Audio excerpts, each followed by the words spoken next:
Another technique that we can use Mathematica's image processing and computer vision techniques for is looking for latent information in images, that is, information that's hidden in images. Here we consider three examples of this technique. The first one comes from the Nebraska History Museum.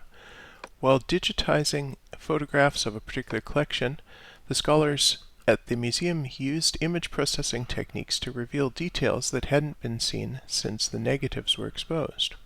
This is a photograph of a grocery store in 1904. And if we zoom right into the doorway here, you can see that in the exposure it mostly looks black.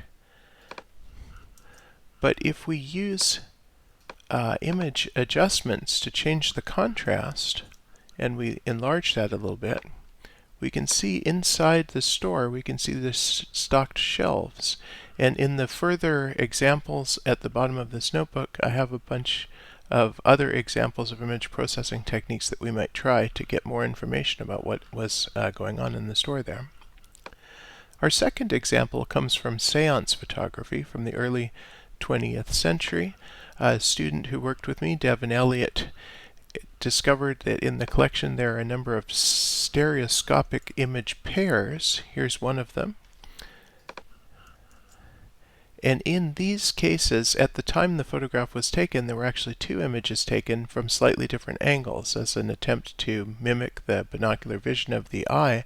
And what that means is that there's three-dimensional information in these images that can be extracted. What Devin did was he scaled and trimmed the left and right images so that they would match.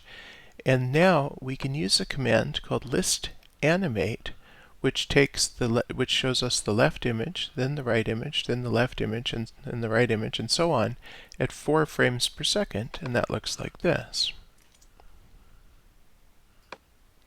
It's in this so-called wobble image, it's much easier to see the three-dimensional structure of the table and to see this cabinet here.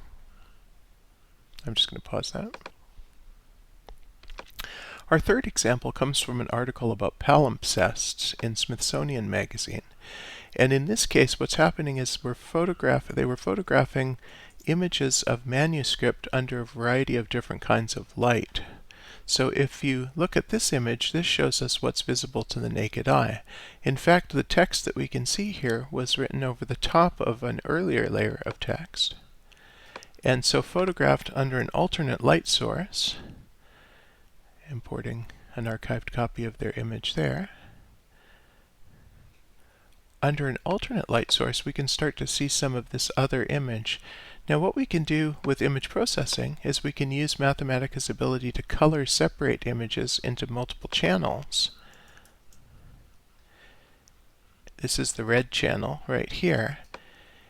And once we've done that, we can separate out the text overlay that appears in red to better see the text that appears underneath it.